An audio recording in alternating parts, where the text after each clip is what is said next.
Es el segundo encuentro de José con sus hermanos y José se va a dar cuenta cómo Dios ha ido obrando un cambio en el corazón de cada uno de ellos.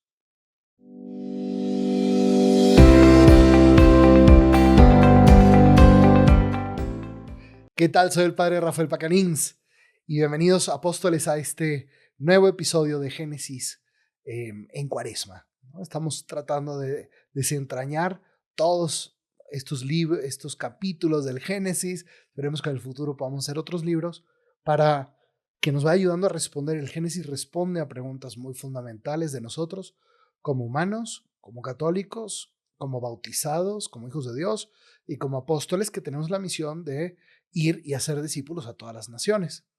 Entonces, que esto nos ayude mucho a fortalecer nuestra identidad y sobre todo estas narraciones fabulosas de la vida de José, un gran héroe de la Biblia, del Antiguo Testamento. Vamos entonces a hacer una oración. En nombre del Padre, del Hijo, del Espíritu Santo. Amén. Habla, Señor, que tu siervo escucha. Que tu palabra sea mi alimento de cada día. Que sea agua viva que me refresca y lámpara luminosa para mis pasos. Que como el fuego ardiente tu palabra queme mis entrañas y como palabra afilada, como espada afilada penetre mi corazón. Que tu Espíritu Santo despierte hoy mis oídos como discípulo, para que meditando tu palabra como María, la Sagrada Escritura inspire mis pensamientos, palabras y acciones de cada día. Amén. Capítulo 43 del Génesis. El hambre asolaba el país. Y cuando se agotaron los víveres que habían traído de Egipto, su padre les dijo: regresen a Egipto a comprarnos un poco de comida. Pero Judá le respondió: aquel hombre nos advirtió que no nos presentáramos delante de él si nuestro hermano no nos acompañaba. Si tú dejas partir a nuestro hermano con nosotros, bajaremos a comprarte comida. Pero si no lo dejas, no podremos ir, porque el hombre nos dijo: no vengan a verme si su hermano no los acompaña. Y dijo a Israel: ¿por qué me han causado este dolor al decirle a este hombre que tenían otro hermano? Ellos respondieron: él comenzó a hacernos preguntas sobre nosotros y sobre nuestra familia. ¿El padre de ustedes vive todavía? ¿Tienen otro hermano? Nosotros nos limitamos a responder a sus preguntas. ¿Cómo nos íbamos a imaginar que él nos diría: traigan aquí a su hermano? Judá dijo a su padre Israel: envía al muchacho bajo mi responsabilidad. Ahora mismo nos pondremos en camino para poder sobrevivir. Del contrario, nosotros moriremos. Tú y nuestros niños también. Yo respondo por él. Y tú tendrás que pedirme cuentas a mí.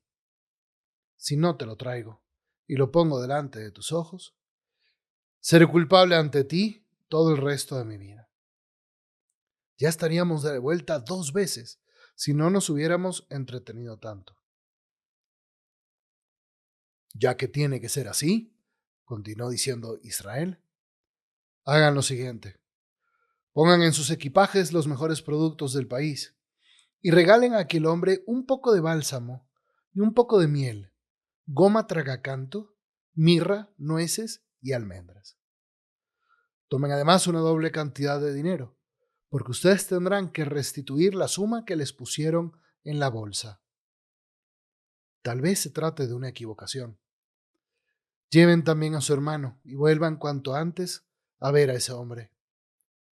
Que el Dios Todopoderoso lo mueva a compadecerse de ustedes y él les permita traer a su hermano, lo mismo que a Benjamín. Yo, por mi parte, si tengo que verme privado de mis hijos, estoy dispuesto a soportarlo.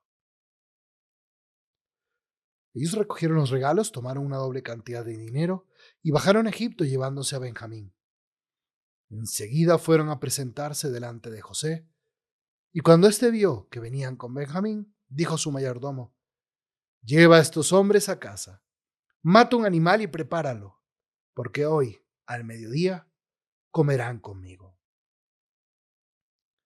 El mayordomo hizo lo que José le había ordenado y los condujo hasta la casa. Pero ellos, al ser llevados a la casa de José, se llenaron de temor y dijeron: nos traen aquí a causa del dinero que fue puesto en nuestras bolsas la vez anterior. No es más que un pretexto para atacarnos y convertirnos en esclavos, junto con nuestros animales. Y se acercaron al mayordomo de José y le hablaron a la entrada de la casa, diciéndole: perdón, señor, nosotros ya estuvimos aquí una vez para abastecernos de víveres. Pero cuando acampamos para pasar la noche, abrimos nuestras bolsas y el dinero de cada uno estaba junto a la abertura de su bolsa. Era la misma cantidad que habíamos pagado. Ahora tenemos esa suma aquí con nosotros. Y además hemos traído dinero para adquirir nuevas provisiones. No sabemos quién puso el dinero en nuestras bolsas. Pero él le respondió: quédense tranquilos, no teman. Su Dios y el Dios de su padre les puso ese dinero en las bolsas. La suma que ustedes pagaron está en mi poder. Y enseguida les presentó a Simeón. El mayordomo introdujo a los hombres en la casa de José, les trajo agua para que se lavaran los pies y les dio pasto para los animales. Ellos prepararon los regalos y esperaban la llegada de José al mediodía, porque ya les había avisado que comerían allí. Cuando José entró en la casa, le presentaron los regalos que traían y se postraron ante él con el rostro en tierra. José los saludó y les dijo: ¿el anciano padre de que me hablaron vive todavía? ¿Cómo está? Nuestro padre, tu siervo, vive todavía y goza de buena salud, le respondieron. E inclinándose, se postraron. Al levantar los ojos, José vio a Benjamín, el hijo de su misma madre, y preguntó: ¿es este el hermano menor de que me habían hablado? Y añadió: que Dios te favorezca, hijo mío. José salió precipitadamente, porque se conmovió a la vista de su hermano y no podía contener las lágrimas. Entró en una habitación y lloró. Después se lavó la cara, volvió, trató de dominarse y ordenó que sirvieran la comida. Sirvieron en mesas separadas a José, a sus hermanos y a los egipcios que comían con él. Porque los egipcios no pueden comer con los hebreos, es una abominación para ellos. Cuando se sentaron frente a José, por orden de edad, de mayor a menor, sus hermanos se miraron con asombros unos a otros. Él les hizo servir de su misma mesa y la porción de Benjamín era 5 veces mayor que la de los demás. Todos bebieron y se alegraron con él. Qué momento tan tremendo este reencuentro, ¿no? Pero vamos a verlo desde la decisión que toman los hermanos de regresar y la opción que hace Israel, su papá. Dice en el versículo 1 que el hambre asolaba el país. Yo creo que hay momentos en nuestra vida de crisis en los que nos ponen a nuestro límite y entonces nos obligan a tomar ciertas decisiones. Esto es lo que está pasando aquí. Esto es lo que hace que el papá de estos hermanos, Israel, tome la decisión de dejar ir a sus hijos, incluso con una gran resignación. Dice en el versículo 14, si tengo que verme privado de mis hijos, estoy dispuesto a soportarlos por el hambre.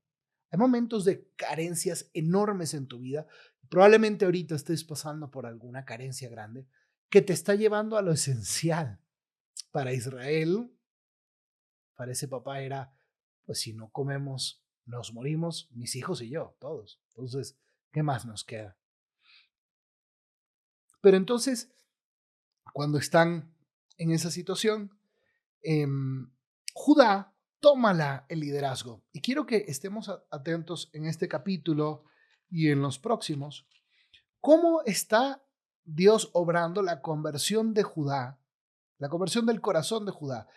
Recuerden que Judá fue aquel que decidió o que tuvo la gran idea de vender a su hermano. Él fue el de la gran idea. Él fue el que después se acostó con su nuera Tamar y pensó en matarla porque se había disfrazado de prostituta. Era una persona que no podía estar 100% orgullosa de su pasado, de sus decisiones pasadas. Pero vamos viendo cómo poco a poco, por encima del primogénito, que era Rubén, Judá, que es el cuarto, perdón, hermano, va adquiriendo un liderazgo. ¿Por qué? Porque él va a liderar esa tribu en el futuro. Me estoy adelantando muchos años, ¿no? Cientos de años. Pero de esta tribu de Judá, que va a ser la tribu que prácticamente va a gobernar sobre todas las demás, de esta tribu van a ser David y van a nacer en un futuro el Mesías Jesús. Este era antepasado de Jesús. Estamos hablando de la historia de él y de los tíos de Jesús. Pero qué interesante, fíjense las cosas que dice.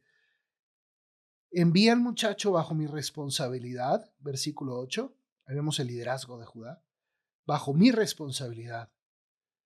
Yo respondo por él, versículo 9. Y tendrás que pedirme cuentas a mí. Si no te lo traigo, seré culpable. Judá, de pasar de ser de una persona envidiosa que no le importa el bien de sus hermanos, ahora entonces toma la responsabilidad. Y esto es una de las primeras virtudes del líder.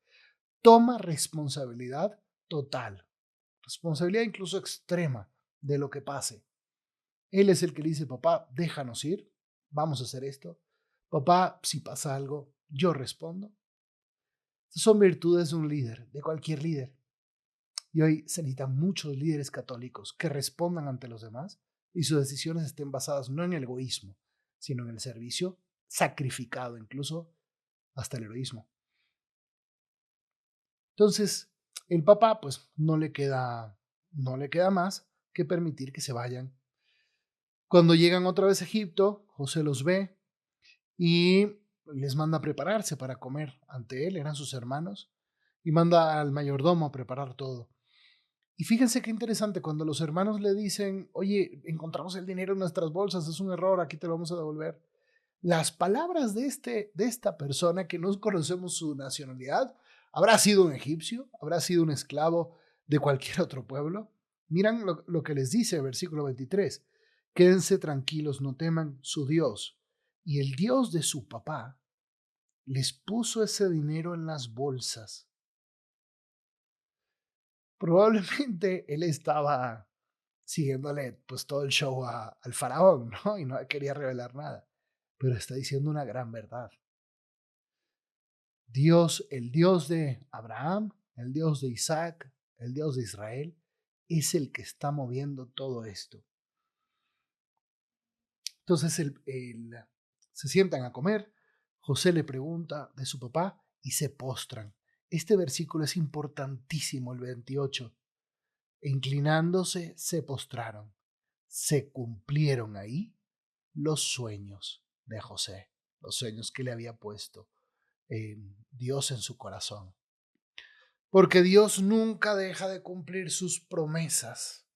Él va encontrando la manera. Ustedes me entenderán que después de tantos años, José habrá dicho esos sueños que yo tuve. Yo no voy a volver a ver a mis hermanos y si los veo, van a seguir siendo unos engreídos. Probablemente José ya pensaba que Dios pues le había fallado. Dios no falla. Y si se está tardando en tu vida de cumplir lo que esperas, no desconfíes en Él.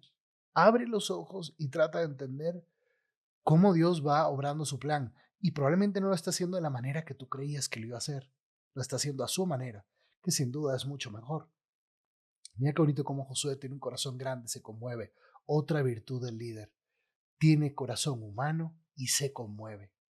Aquí hay otro dato interesante que nos ofrece la Sagrada Escritura para comprender el porqué del pueblo de Israel y su permanencia 400 años en Egipto. Era un pueblo muy débil, que probablemente si otros pueblos los hubieran conquistado, los hubieran matado, los hubieran extinguido, ¿no? Y aquí en el versículo 32 explica una cosa interesante.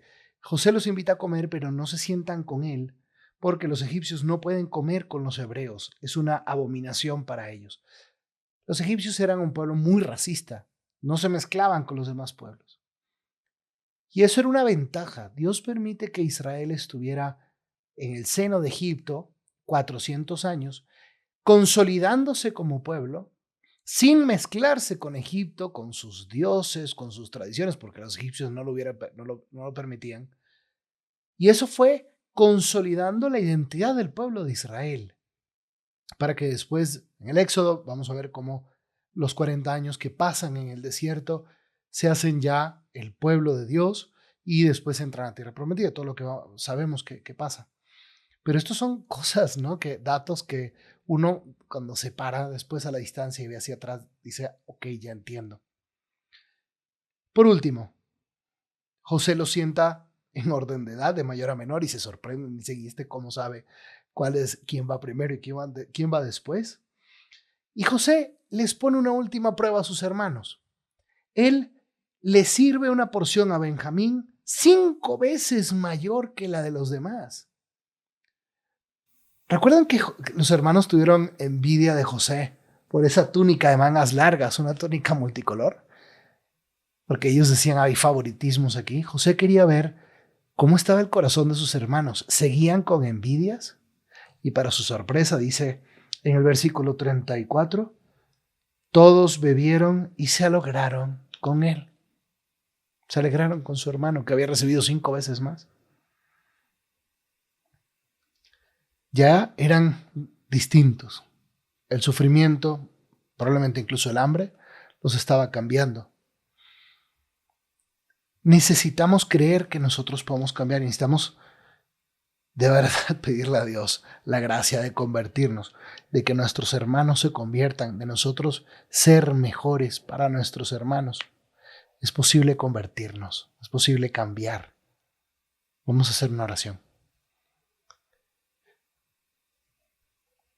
Señor, en este momento de mi vida, que a lo mejor yo también estoy pasando un hambre espiritual, física, económica, psicológica, afectiva,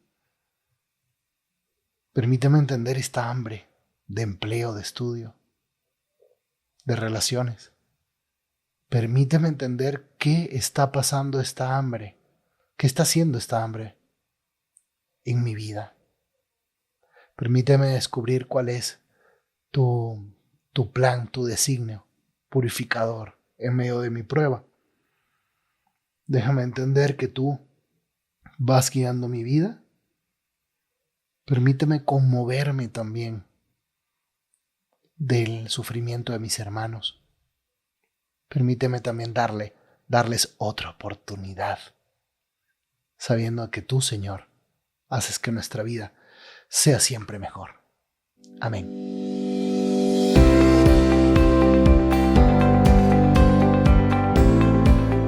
Oye, si te gustó, recuerda darle like, suscríbete, comenta, compártelo, así nos ayudas a llegar a muchas más personas, ¿ok? Dios te bendiga.